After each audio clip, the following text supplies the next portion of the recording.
Étienne Roux, Julien Claveau, bonjour. Merci pour votre accueil. Zelp TV vous rend visite pour vous rencontrer, vous et votre activité. Est-ce que vous pouvez vous présenter succinctement?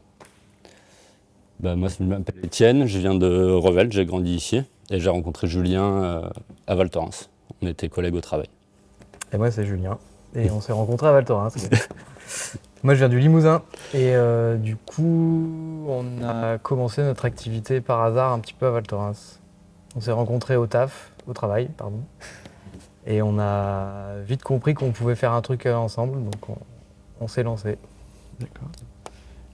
Useless wood, ça veut dire quoi? Pourquoi Je te laisse décrire. Eh ben à la base, on veut revaloriser au maximum du bois qui n'est pas forcément utilisé en ébénisterie et en menuiserie traditionnelle. Donc beaucoup de récup, plus de travail. Mais on ne voulait pas forcément couper des arbres pour les utiliser. Et vu qu'il y a beaucoup de bois qui n'est pas utilisé, qui part au feu ou qui est recyclé pour faire des panneaux, des choses qui sont pleins de colle, nous on essaie de se casser la tête pour essayer de tout valoriser au maximum.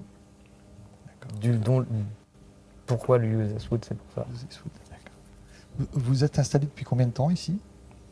On s'est installé en septembre ici, Donc c'est tout nouveau. dans ce nouvel atelier.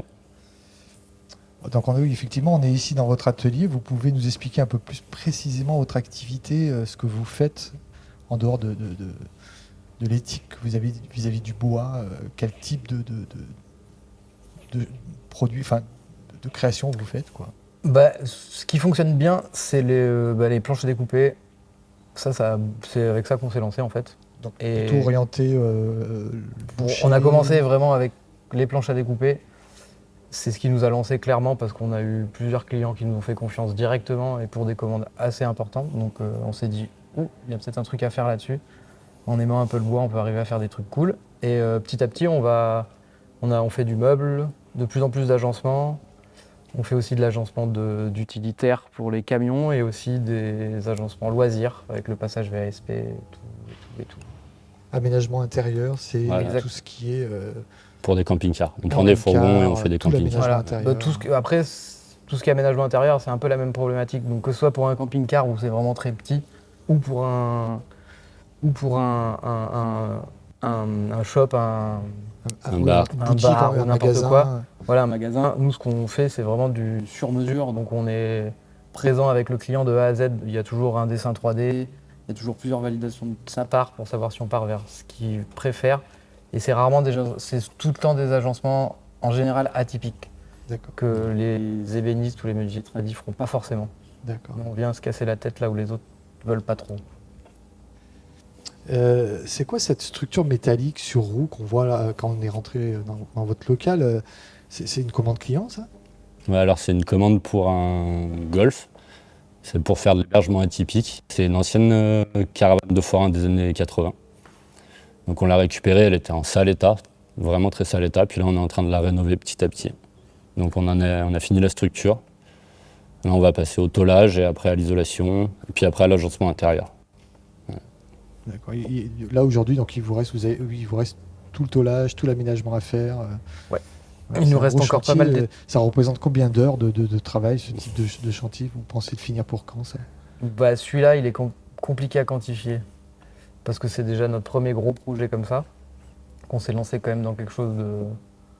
On savait dès le début que ça allait être long et que ça allait pas être forcément le projet où on allait faire on allait avoir la plus grosse rentabilité, mais c'est vraiment des projets qui sont super intéressants à long terme. Si on pouvait en faire plusieurs, ce serait vraiment bien. Mais pour le premier, ça touche à tellement de corps de métier et de choses que on ne gère pas encore. C'est ça qui est chouette. On apprend sur le tas. Voilà. Vous n'avez pas peur de vous confronter à plusieurs corps de métier? C'est pas que le bois, c'est le bois et son ensemble dans le projet, quoi. Voilà. Sinon, ça serait pas marrant. Ouais. Après, on touche quand même à un peu tout depuis qu'on est gamin. On aime bien bricoler, donc le bois, c'est ce qu'on préfère faire, c'est sûr. Mais le métal, l'époxy, les composites, on aime aussi quand même bien jouer avec. Après, on n'a pas le même savoir-faire, mais ça nous permet de discuter avec des gens qui l'ont, qui nous aident, qui nous donnent des bons conseils, de se faire des nouveaux contacts dans des branches qu'on ne connaît pas forcément. C'est super enrichissant comme projet. Justement parce que ça nous fait toucher à des choses qu'on ne maîtrise pas à 100%. Ouais. Et on a encore pas mal d'étapes avant d'arriver à l'agencement pur, quoi. Ouais, mais c'est chouette de partir sur des projets comme ça. C'est aussi comme ça qu'on avance, qu'on apprend, je pense, hein.